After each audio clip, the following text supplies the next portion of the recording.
While personally, I'll just be honest, I am about 1,000% turned off of any talk of Taylor Swift, be it pro wrestling, pro football, etc. I spent 26 years in country radio. I've had my fill of Taylor Swift with a 6, 7, 8, 9-year-old daughter going to concerts. I'm done. That's in my past, okay? But could you see a segment with maybe Grayson Waller and Taylor Swift at WrestleMania 40? Are you ready for it? Welcome to the WrestleChat Podcast with the AntMan.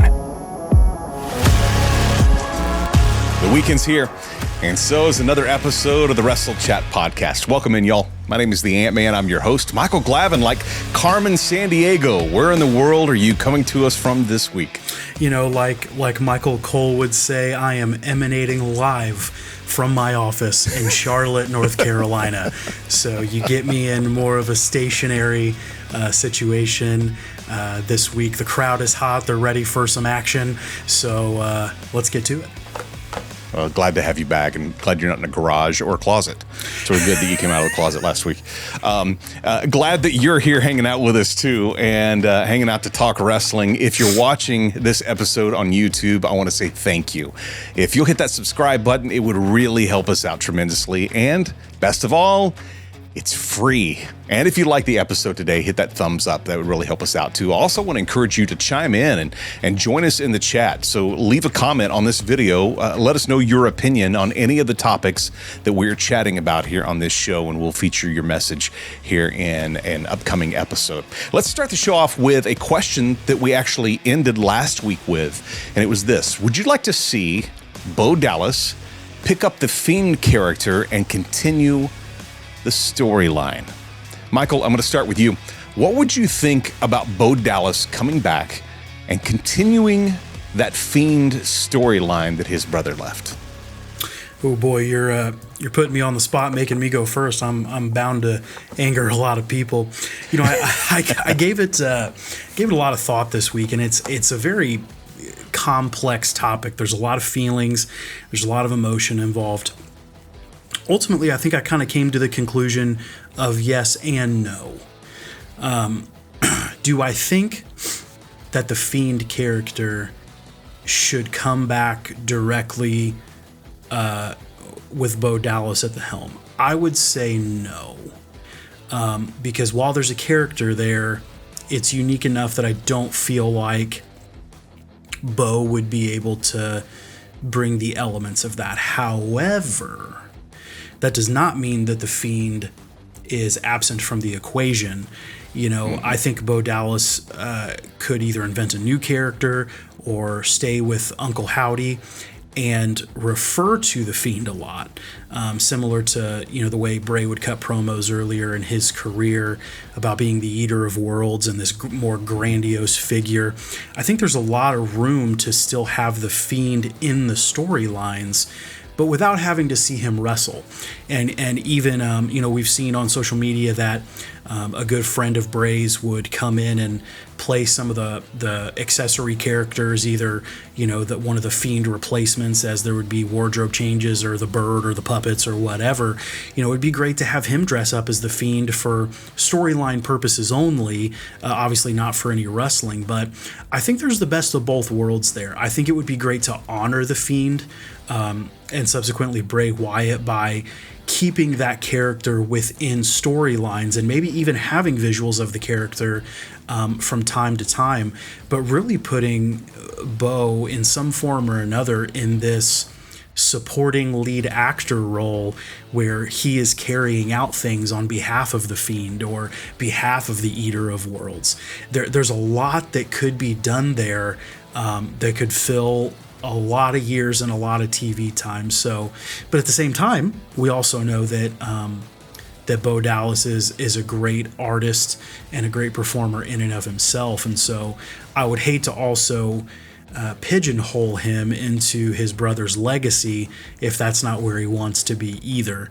So again, very complex topic, a lot of emotions, a lot of things involved, but I do think there's a lot of roads there that would be cool to see played out. We asked you guys this question at the end of last week's show. DCW Live said, I wouldn't mind it. Kurt 26, Kurt K. Yeah, Kurt K 26 says, nope, just leave it be. Vashon Noel says, yes, with the same mask, so I can buy it. I guess they're sold out. Maybe it's funny. So we don't share what we're thinking on this, just the topics before we actually come on here and hang out with you guys. So this might sound like an echo, but selfishly, I wouldn't hate seeing an on-screen connection with Bray and Bo. I think many wanted that for so long. And you know, if WWE does it, they're going to do it well, and they're going to do it tastefully. Now, does he become the Fiend? I don't necessarily think so. I know he was the one behind the Uncle Howdy mask, so it could write something creative to bring Uncle Howdy to the forefront. I'd actually love that, because then you could use imagery of Bray in the videos and the vignettes. You could see images and hear the words of Bray as the Fiend in some of the ongoing video packages and things like that. And if you could help keep that character alive after his passing here, I think that could be really cool and a tasteful way to do it. It's kind of like what they do just when they make comments about Dominic Mysterio actually being Eddie's son, because that was what the storyline was, right? And they will mention that every once in a while again. And it's funny that he looks a lot like Eddie, especially with that mullet. And you can kind of keep that story alive and still pay homage and honor to the man who played the character. And I think that could be really tasteful, and it could be done really, really well. I'd like to see that. Well, yesterday, you, Ryan, John, and Jay, you guys dropped a brand new Man-Child Chronicles podcast. What do you have in this brand new episode, Michael? Oh, just a little bit of comedic torture and suffering. This week we mainly suffering. This week we reached into the bag to one of our favorite segments, none other than movie roulette. So join us for a night of gambling, playing movie roulette. It's really simple. Each of the guys brings 4 movies to the table. A few of them are good. Most of them are absolutely terrible, and they're terrible on purpose. And we play this little game where we ask some questions to each other, kind of a this or that type thing, and it leads to a random number that's assigned to a movie, and all of us have to watch that movie together. And when I say all of us, I mean all of us guys and the audience, the people watching and joining with us as well. And then the following week, we review the movie. And I'm telling you, you're not going to want to miss this. There was a lot of really interesting movies that we pitched. Some made it, some didn't, obviously. And it's just a really fun episode. I would encourage you guys to come join us and watch some terrible cinema with us as well. Gotcha. All right. Well, if you're watching this episode on YouTube, you can scroll down on our channel to other channels that we love. The Man-Child Chronicles is right there. If you click on it, you can watch the new episode. If you'd rather listen, you can hit the description of this episode wherever you're listening. And we've got the link for it right there. Boy, Grayson Waller is truly living his character right now. He's always talking about going viral. And after his appearance on WWE's The Bump, and more importantly, what he said, he did go viral. Good, bad, indifferent, doesn't really matter. Let's check this out. I'd be remiss if I didn't ask you what your thoughts on Travis Kelce and Taylor Swift are, Grayson. Hey, good for Trav. Like, I'm not the kind of guy who would settle for a 6, but each to their own. For me personally, I like a bit of spice. I like a 9 or a 10. I know Austin does too. We're on the same level, but good for him for settling and trying his best.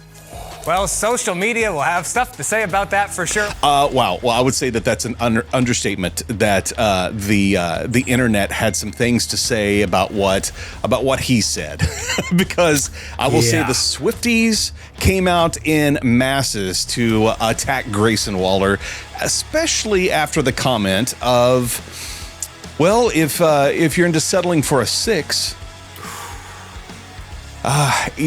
even me can say that I don't think Taylor Swift is quite a 6. A little bit higher than a 6. I'll go with that. What did you think about Grayson Waller this week and all the buzz surrounding him? First of all, just great heel work. I mean, we're seeing such a resurgence of slimy, greasy heel characters right now for so long, for years.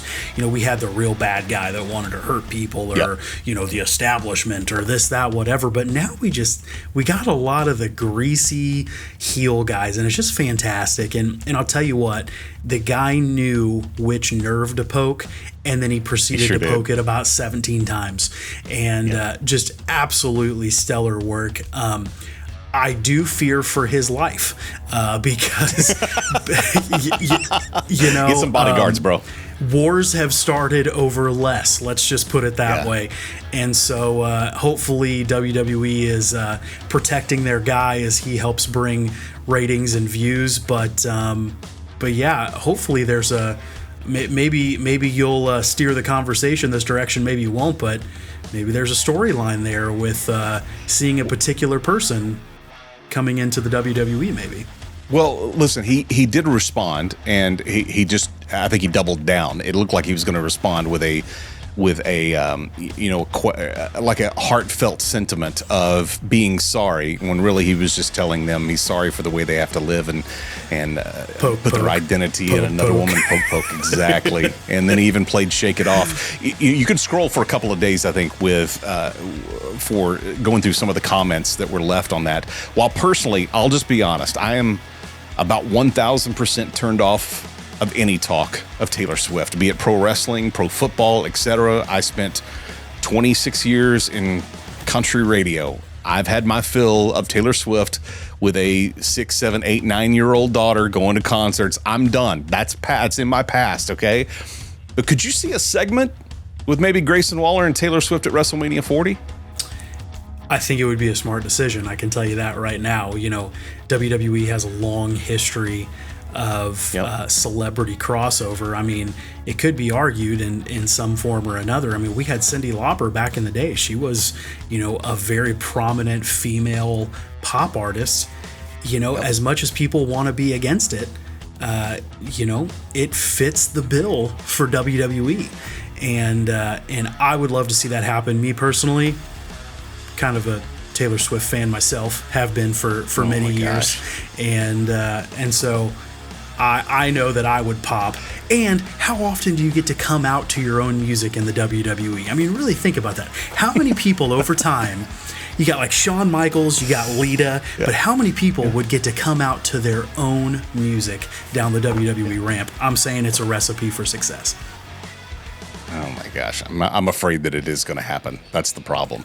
1 week from tonight, another celebrity is going to take the stage or take the ring once again. Logan Paul headed to Saudi to challenge Rey Mysterio for the U.S. Championship. While a very short runway for this match, it's been pretty high profile. It capped off Logan's win in the boxing ring just a couple of weeks ago to a confrontation between he and Ray over the last couple of weeks on Raws and SmackDowns. Michael, do you see the title actually going around Logan's waist at the end of Crown Jewel next week? And how would you feel about it if it actually did happen?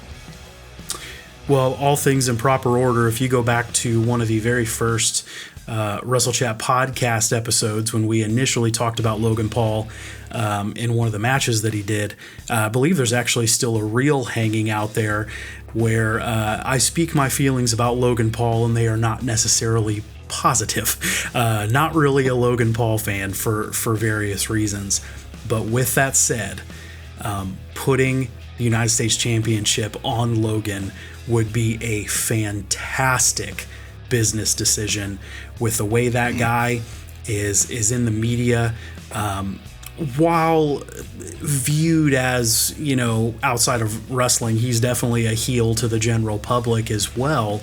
No one can deny that he's doing a lot of things really well. He's a great brand. He's, for the most part, stayed out of trouble over, the distant, recent memory. But for him to be able to do, there you go, right there. There you go. I'm drinking Prime. Come on. Drinking Prime. And, and so I think it would be a really smart move. I think he's got the look, he's got the mic skills, he has the charisma, and more importantly, when that guy shows up in the ring, he shows up. And you're talking about a guy who I believe shredded his ACL, wrestling in the WWE, rehabbed and came right back and got in the fold. And that's more than a lot of people can say. And so I'm very pro Logan Paul walking out of Crown Jewel with the United States Championship. We're just going to have to see. I was there on Monday for Raw, and I knew that he was a tall dude. He looks like a big dude anyway. Mm-hmm. Seeing him in person, it's like when you see, it's not the same as seeing Brock Lesnar, but it's like that first time you see Brock, you're like, oh, wow, that dude's big.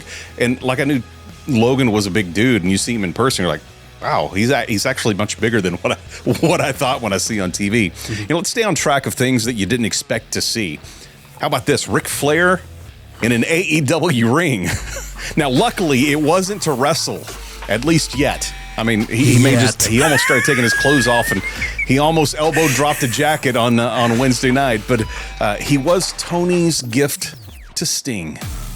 I'll be a little honest. I'm a little confused. A gift? Oh, I'm not sure what the gift was. Was it for the night? Was it until the end of Sting's run?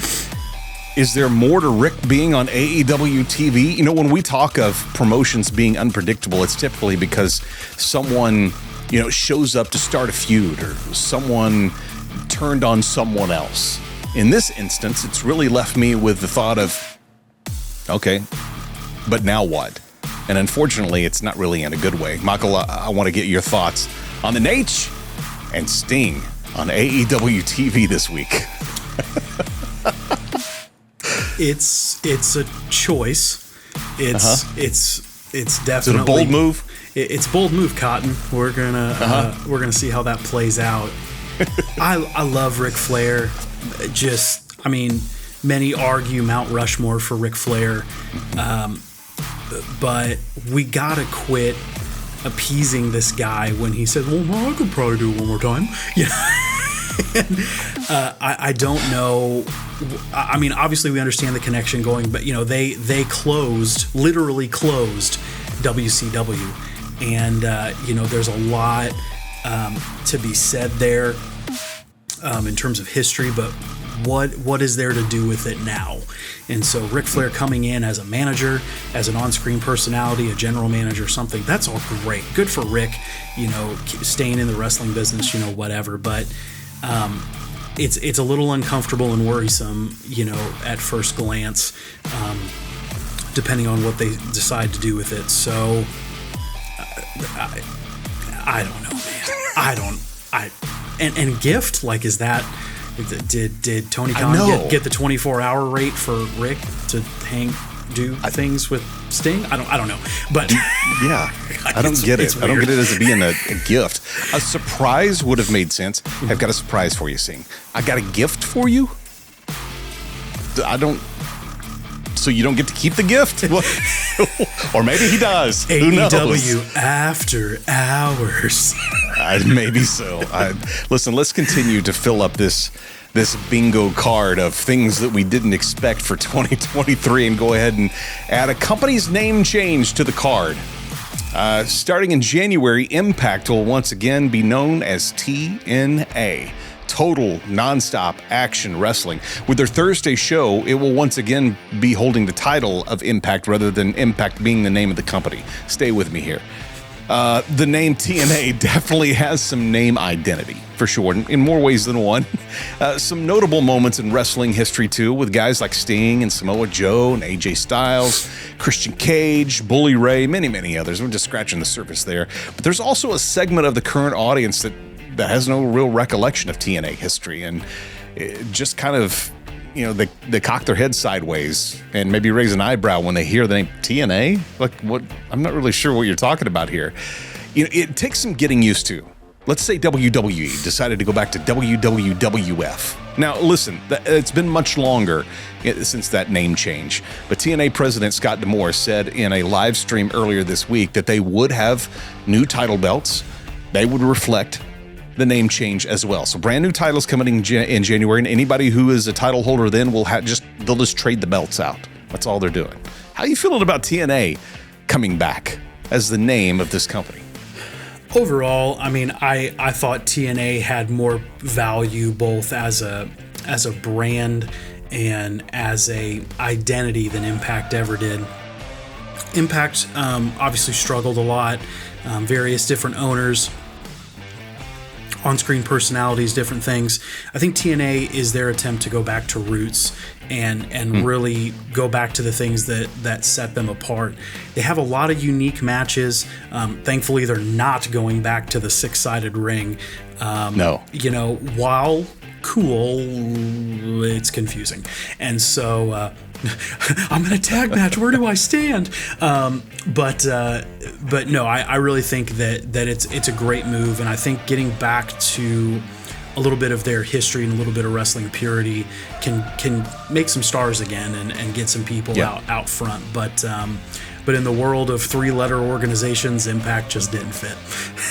See, and to be honest, I actually like that. And in fact, tomorrow I'm going to be on, I'm a guest on another podcast called the Turnbuckle Tavern.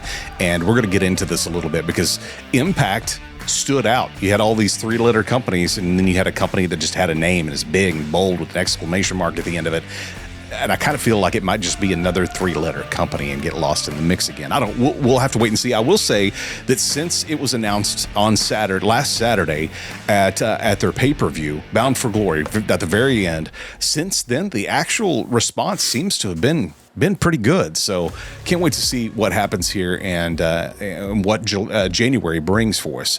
This week we're going to leave you with a couple of things. First, congrats to the new NXT Women's Champion. Let me see if I can say her name right. Lyra Valkyria. I think that's right. I mean, I've heard it said. We'll see if it's right. When I say it, it never sounds right. Yeah. She people beat the man know. Becky. Yes, of course they will. She beat the man Becky Lynch at Halloween Havoc on NXT on Tuesday. That is huge for her, and I'm excited to see what is next for Bex. What are you thinking about the new NXT Women's Champ? You know, so many great things going on in NXT right now. I love the way they're gently cultivating the women's division in both camps on you know, the main roster and in developmental. You can see that. How do I put this gently? You know, we had the women's revolution. There were a lot of great things that happened, but you could tell they were, you know, square objects being shoved into a round hole.